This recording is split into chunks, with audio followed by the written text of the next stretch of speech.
You know how every few years someone tells you they found the shell of the future? Usually it's Bash with nicer colors or something like Nushell with a brand new language that you have to learn just to set an environment variable without crying.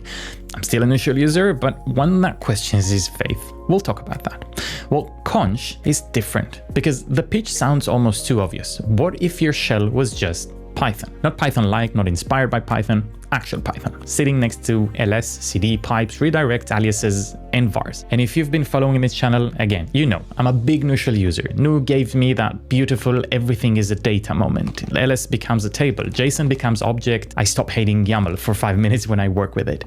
But Xonsh is a completely different kind of aha moment. It's not saying learn a new shell language, it's saying you already know Python, right? Cool, your terminal does now too.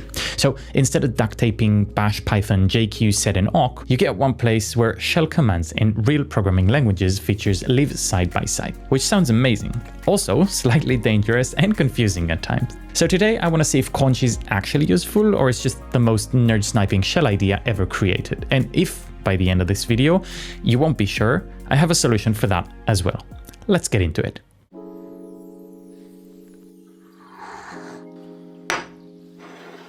So back around 2015, a scientist called Anthony Skopas was juggling bash scripts and Python scripts. It sucked. You write some bash, then you hit a wall, then you use Python. We all know that. Now you've got this weird spaghetti of glue code that's fragile and annoying to maintain. So he asks a pretty simple question. Why isn't the shell just Python? Fast forward a bit and a certain type of developer starts picking it up. People who are tired of shell quirks or doing heavier automation or working on more complex workflows. And now, interestingly, it's getting attention again. Not because it changed, but because the world did. With agents, automation, AI workflows, suddenly having a shell that's actually programmable in a real language starts to matter a lot more. So yeah, Xonsh isn't trying to replace Bash for everyone, but if you've ever felt like shell scripting is held together with duct tape, it's basically someone saying, what if we just remove the duct tape? So Xonsh is a Python-powered shell, but you already know that. What you don't know is the fine print. It's not exactly Python, but rather a superset of it, which means you get the best of both worlds in your shell. You could say that Xonsh is the language. It has your shell primitives, like input, output, pipes, and more. But it's also Python, where you can sum integers, change a string's case, and even import libraries. Before we get our hands dirty, let me sell it to you like it's a broadband provider. Like Bash, CSH, and Nu, which are all scripting languages too, it's meant to be a shell.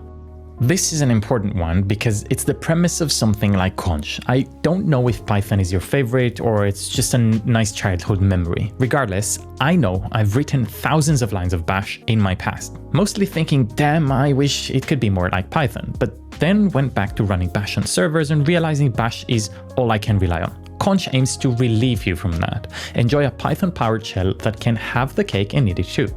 You get first-class objects, since the shell now speaks Python. You know how you never tested your shell scripts? Well, now you can. You know how you get different variations of different utilities like sed, which is one thing on Linux and another on Mac. Not anymore, it's just Python. You get Python's standard library out of the box. You get to use pip for dependency management, and it's AI friendly, which is a bit of a fluff. We'll get to that later. Okay, let's get cracking. A simple curl wrapped in Python 3.11 should do it, but yes, here's another thing that I'm tired of with Nushell: broken copied commands, be that unavailable directives or backslashes or just setting environment variables in a very non-standard way. This is not a Nushell bashing, pun very much intended video, but I must say, while Nushell was incredibly useful, I'm starting to feel fatigued. I'm still weighing out the pros and cons, and Xonsh might have something for me here, but it's not time to conclude yet.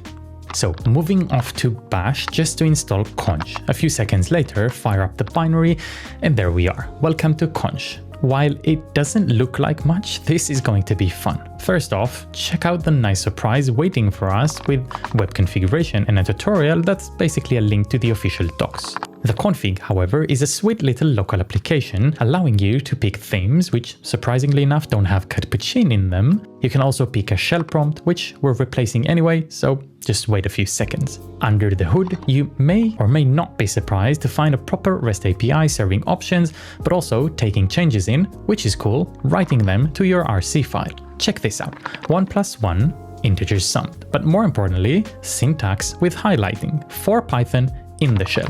Yes, let's push it. Let's use requests, xpip install, then you can wait for it, import, right in there. Just fire request get, read whatever you like, just like the old days.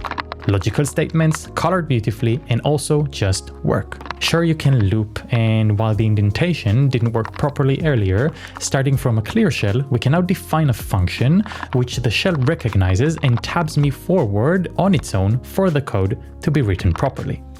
Now we can just call f, like so, and there you have it, with the result.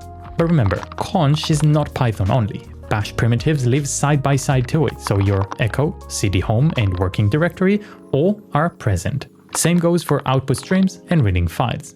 Your conch or @sign is the way to access Python expressions explicitly. This is a global object that serves as your interface with a shell session. So @env gives you a form of access to environment variables. Help wrapped around it will pop the useful documentation should you need them. But, and this is where things differ from Nushell that I'm currently using, just running $home or $editor gives you the values as strings with syntax highlight them in Python, print out or save into variables and script your way through them. Total flexibility. It's also worth noting that everything here comes with auto-completion. Just a conch tab gets every option in the system. Add a dot and you can see the methods. Even import pops every standard lib option available to you at the moment. It's kind of like an IDE, but in your shell. This video is sponsored by RunPod. RunPod is a really nice fit for the way a lot of us actually work. It gives you access to on-demand GPUs and CPU infrastructure for AI and other heavy workloads without having to spend your time babysitting cloud setup. The bit that stood out to me is RunPod Flash, which is their new Python SDK. Instead of wiring everything together manually, building Docker images and clicking around in a console, you define what you need in code and run it straight from your terminal. You write your app, specify the hardware, and RunPod handles the provisioning, dependencies, and execution on GPU workers. This makes a lot of sense if you're experimenting locally, building internal tooling, fine-tuning models, or pushing inference workloads without wanting a whole infrastructure project first. They have a wide range of GPUs available, so you can start smaller and scale up when you actually need more power. If you want to check it out, take a look at RunPod Flash and the rest of the platform in the link below. Now, back to the video. These, combined with the fact that this is Python, not a fringe language like NuScript, makes life so much easier. Not only you can get an easy, possibly the easiest to pick up yet full-fledged programming language, you get it in your shell, always available. Syntax highlighting and tab completion is default behavior.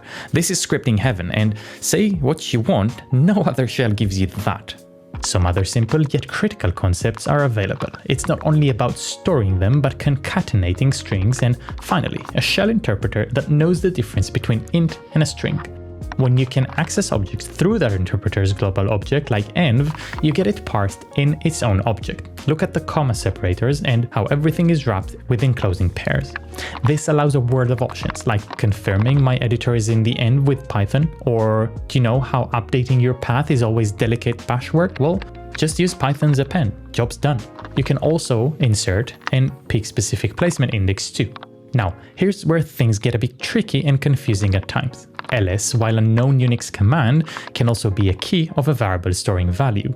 L can be its integer, so ls-l is literally ls-l, which is the meaning of life. If you want your shell back without nerdy jokes, you have to delete that variable from memory in order to list files again. But if you don't necessarily shoot yourself in the foot with known utilities and environment variables, you can enjoy Python and Bash with your primitives in a beautiful and easy to navigate way that reminds me a lot of Fish.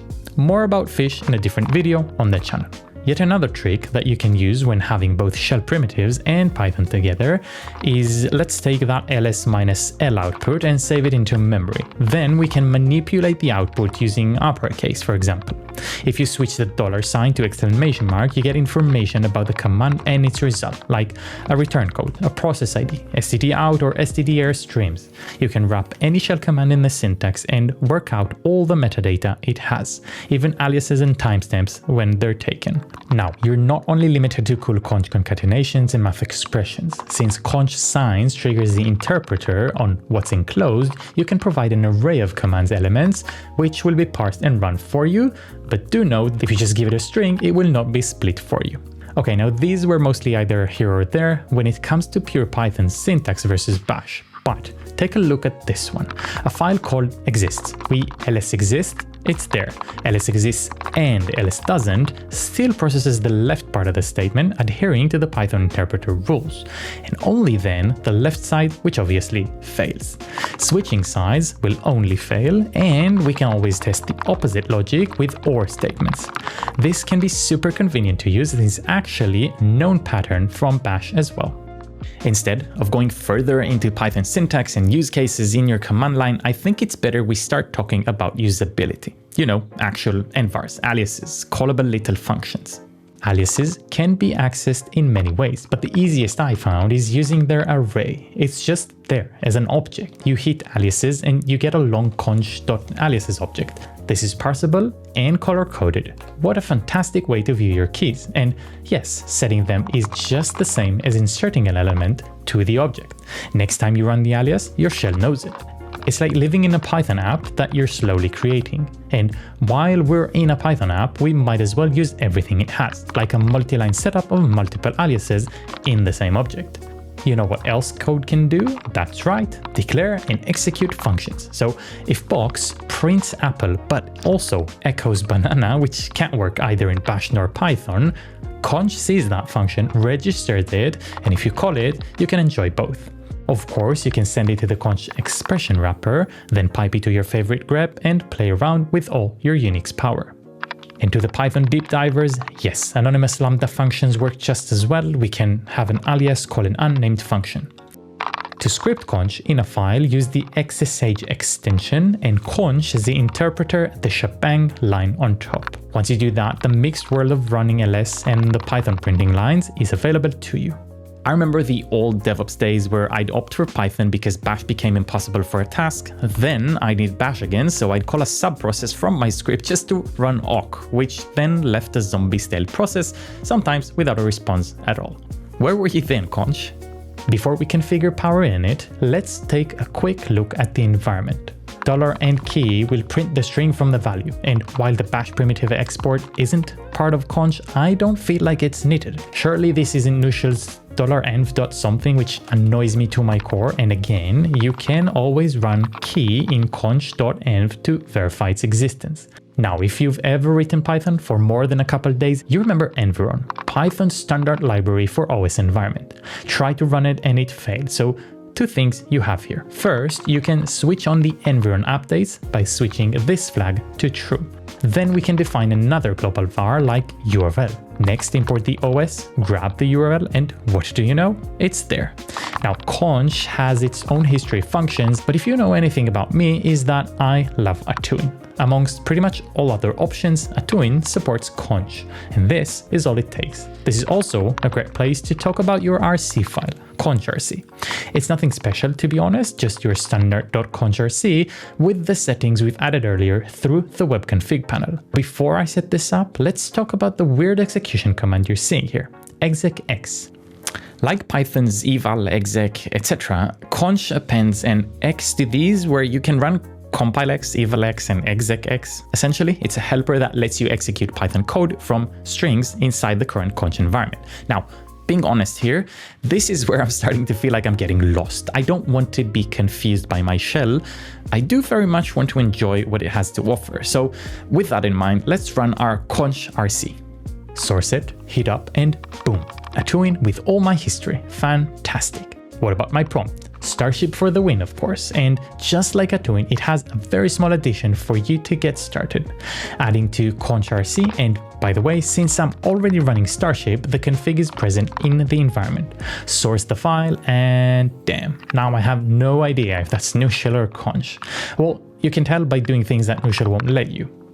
Right, we're all set up. We know the pros, it all looks cool, but what I loved about Nushel is its capabilities, bringing JSON parsing and data handling to the tip of my fingers. So conch doesn't have a fancy HTTP like Nu, but you know what it does have, right? Python.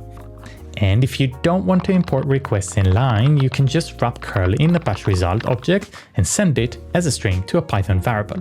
Then do whatever, read its length, cut its elements. Remember the famous new ls that builds a table? Well, sadly this isn't here, but I can play around with files in more creative ways, building arrays from loops and filtering them as much as I like. Want to parse the JSON? You have a JSON decorator that parses it for you. Now you have a color-coded object to work with. Extract data from that's parsed into correct data types. You can read string-based fields and so on. Again, with Nushell, you'd have this sweet HTTP GET syntax, and honestly, in both you can always just send stuff to JQ, which is what most of us are doing anyway. It's the same with YAMLs. For the big Kubernetes users, you can run Python's YAML loader and read it. Is it nice like Nushell? Well, honestly, no, it isn't. But that's where the difference lies, depending on your use case. Okay, last piece of the puzzle. So we can have a Nushell, but we don't want to suffer. Is making sure Zoxide is aligned as well with Python and a twin. Just like its other Rusty friends, Zoxide has a small conch execution line. Add it to your RC file, source it, and that's it. Z to move around, or ZI to fuzzy filter stuff. So here's where I'm at. Conch is really one of the most appealing selling points I've ever seen in a shell. It's running Python, while you can keep your primitives alongside it. And it does it nicely in a way that doesn't break your brain every time you want to set up an envar or run a long line. Nushell, in this instance, will break your heart and brain and test your mental edges. But it comes with beautiful stuff too. Everything is a data concept is one of the nicest things I've ever seen in a shell, especially as someone who works with a lot of small SQLite DBs, Kubernetes and containers. But with AI taking over lots of heavy lifting and the joy of living alongside it, one must consider whether it's time to stop suffering at the hands of shells that cannot run standard syntax lines. Now, let's be clear, Conch is not POSIX compatible. It isn't. But that's nuanced. It doesn't implement everything, but it does a lot for a good reason. I don't suggest you add it as your login shell, and this is coming from someone who has done that with Nushell, so don't copy me, but I am going to test it closely for the next few weeks as my daily driver. Who knows, it may be the one. If you're curious more about Nushell, do go into that video next and judge for yourself. Thank you for watching. I'll see you on the next one.